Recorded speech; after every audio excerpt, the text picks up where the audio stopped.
పాల్గొనాలంటే లక్షణాలు ఉన్నాయి, వినండి జాగ్రత్తగా. యేసు ప్రభు గారు రోమా సైనికులకు అప్పగించే సమయంలో తన శిష్యులకు రొట్టె విరిచి, ఇది నా శరీరము, దీన్ని తిన్నప్పుడల్లా మీరు జ్ఞాపకం చేసుకోండి నన్ను.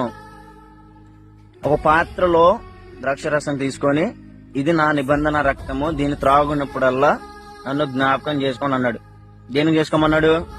మన పాప నిమిత్తం బలవుతున్నాడు కాబట్టి జ్ఞాపకం చేసుకోండి అన్నాడు కదా. ఈనాడు ప్రతి ఒక్కడు ఎవడు పడితే వాడు ఇష్టానుసారంగా తిరుగుతున్నాడు, ఇష్టానుసారంగా మాట్లాడుతున్నాడు, ఇష్టానుసారంగా ప్రవర్తిస్తున్నాడు. ఆదివారం పోగానే బల్లారాధన పుచ్చుకుంటున్నాడు. ఇది బల్లారాధన అంటే ఏమైనా ఏదైనా చపాతీ అనుకున్నావా, రొట్టె అనుకుంటున్నావా, లేదా ద్రాక్ష రసం అనుకుంటున్నావా? అక్కడికి వెళ్ళి నువ్వు తిని త్రాగడానికి నీకు అంతగా అనిపిస్తా, నువ్వు మార్కెట్లోకి వెళ్ళి కొనుక్కుని తిని నువ్వు సాగు. ప్రవర్తన బాగోదు, ఆలోచన స్థితి బాగోదు, బుద్ధి బాగోదు, మాట తీరు బాగోదు. నువ్వు ఈ అన్ని లక్షణాలు పెట్టుకొని నువ్వు బల్లారాధన ఎట్లా పాల్గొంటావు?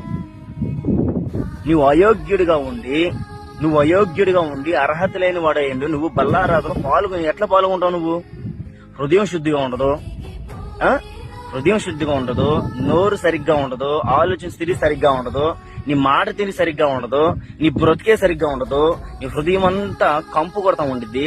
అలాంటిది నువ్వు బల్లారాధనలో పాల్గొనడానికి నువ్వు ఎట్లా అర్హుడివి? 2 గంటల్లో నువ్వు పశ్చాత్తాపం పొందగలవు, నువ్వు 2 గంటల్లో నువ్వు మారు మనసు పొందగలవు. నువ్వు సోమవారం నుంచి శనివారం సాయంత్రం దాకా నీ ఇష్టానుసారంగా తిరుగుతావు, సోమవారం నుంచి సాయంత్రం దాకా నీ ఇష్టానుసారంగా తిరుగుతావు.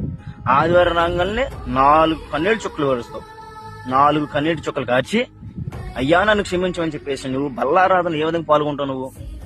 నువ్వు ఒక అయోగ్యుడిగా ఉండి నువ్వు యేసు రక్తాన్ని గాని యేసు శరీరాన్ని గాని ఎట్లా అవమానపడుతావు నువ్వు దాంట్లో పాల్గొని? ఆయన నీ కొరకు నా కొరకు మన పాప నిమిత్తం బలవడానికి వచ్చాడు దేవుడు. మరి ఆయన శరీరాన్ని, ఆయన రక్తాన్ని తీసుకునేటప్పుడు ఆయన జ్ఞాపకం చేసుకోవాలి. మళ్ళీ దాన్ని తీసుకోవాలంటే మనం ఏ విధంగా నడవాలంటే ఆయన ఏ విధంగా జీవించాడో, ఆయన ఏ విధంగా అయితే జీవించమని చెప్పాడో ఆ విధంగా మనం జీవించాలి.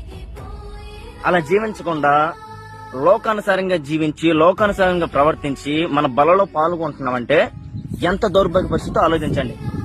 మన బుద్ధి మార్చు.